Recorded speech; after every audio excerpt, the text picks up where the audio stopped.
بسم اللہ الرحمن الرحیم۔ شروع اللہ کے نام سے جو نہایت مہربان اور رحم کرنے والا ہے۔ معزز ناظرین، امید ہے آپ سب لوگ ٹھیک ٹھاک ہوں گے، خیریت سے ہوں گے۔ اللہ تعالیٰ آپ سب کی پریشانیاں دور فرمائے۔ اللہ تعالیٰ آپ سب کو اپنی رحمتوں کے سائے میں رکھے اور آپ کی مشکلات اور آزمائش میں آسانیاں پیدا فرمائے، آمین۔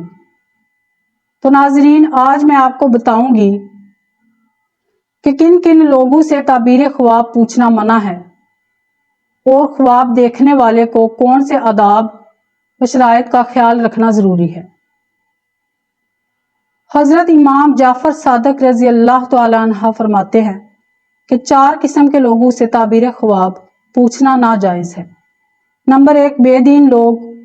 بے دین لوگوں سے جو شریعت کے پابند نہ ہوں، کیونکہ تعبیر خواب نیک اور بابرکت لوگوں سے پوچھنی چاہیے، اور بے دین لوگ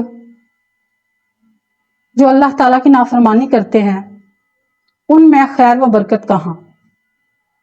نمبر 2، عورتوں سے، کیونکہ تعبیر خواب میں بڑی عقل اور سمجھ درکار ہے، اور یہ ظاہر ہے کہ عورت ناقص العقل ہوتی ہے، اسی لیے شریعت محمدی صلی اللہ علیہ وآلہ وسلم میں 2 عورتوں کی گواہی ایک مرد کی گواہی کے قائم مقام رکھی گئی ہے۔ نمبر 3، جاہلوں سے۔ جاہلوں سے جو علم دینی سے بخوبی واقف نہ ہوں، دنیاوی علوم میں خواہ وہ ولایت ہی پاس کیوں نہ رکھتے ہوں، کیونکہ پہلے مذکور ہو چکا ہے کہ معبر یعنی تعبیر بتانے والے کو علم و تفسیر، حدیث وغیرہ کا عالم ہونا ضروری ہے۔ اور نمبر 4، دشمنوں سے، کیونکہ دشمن بھی خیر و برکت سے خالی ہوتے ہیں، نیز ان سے یہ بھی اندیشہ ہوتا ہے کہ وہ خواب کی تعبیر بری بتا دیں، اور یہ ظاہر ہے کہ خواب کی تعبیر جیسی بتائی جائے گی ویسی واقع ہو جاتی ہے۔ چنانچہ ارشاد باری تعالیٰ ہے، حضرت یوسف علیہ السلام جیل میں فرماتے ہیں کہ اے میرے جیل کے دونوں رفیقوں، جس بات کی تم نے مجھ سے تعبیر پوچھی ہے وہ میری تعبیر کے مطابق بحکم خداوندی واقع ہو جائے گی، اللہ کے حکم سے واقع ہو جائے گی۔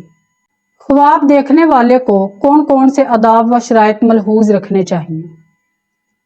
حضرت ابراہیم کرمانی رحمۃ اللہ علیہ فرماتے ہیں کہ خواب دیکھنے والے کو چاہیے کہ اس نے جس طرح خواب دیکھا ہو اسی طرح معبر کے سامنے یعنی تعبیر بیان کرنے والے کے سامنے بیان کر دے، اس میں کمی بیشی ہرگز نہ کرے، اور نہ ہی اس میں جھوٹ بولے، اور نہ ہی جھوٹ موٹ خواب بنا کر پیش کرے، کیونکہ جیل خانہ میں حضرت یوسف علیہ السلام نے وہاں کے 2 قیدی سائلوں کو ان کے بیان کردہ خواب کی تعبیر بتا کر صاف صاف کہہ دیا تھا، یعنی جس بات کی تم دونوں نے مجھ سے تعبیر دریافت کی ہے وہ راست گو اور دیانتدار ہو۔ اگر خواب دیکھنے والا کوئی ہولناک خواب دیکھے جس سے وہ خوف زدہ ہو جائے تو اس کو چاہیے کہ 3 دفعہ آیت الکرسی پڑھ کر اپنے اوپر دم کر لے اور یہ کلام پڑھے، میں حضرت موسیٰ اور حضرت ابراہیم علیہ السلام کے رب کی پناہ مانگتا ہوں اس خواب کی برائی سے جو میں نے اپنے سونے کی حالت میں دیکھا ہے، باوجہ اس کے کہ مبادا یہ مجھ کو کچھ ضرر اور نقصان پہنچائے، میرے دینی اور دنیاوی امور اور میرے روزگار میں الہی تیرا مرتبہ سب سے بڑھ کر ہے، اور تیری تعریف جلیل الشان ہے، اور تیرے سوا اور کوئی عبادت کے لائق نہیں ہے۔ اس کے بعد 2 رکعت نماز نفل پڑھے اور صدقہ دے تو اس خواب کے شر اور نقصان سے محفوظ رہے گا۔ امید ہے کہ آپ سب کو میری ویڈیو پسند آئی ہوگی، اچھی لگی ہوگی۔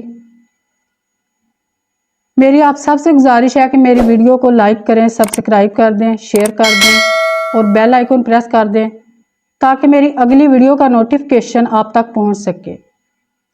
تو ملتے ہیں اگلی ویڈیو میں کسی نئے خواب کے ساتھ۔ تب تک کے لیے آپ سب لوگ اپنا ڈھیر سارا خیال رکھیے گا اور مجھے بھی دعاؤں میں یاد رکھیے گا۔ اللہ حافظ۔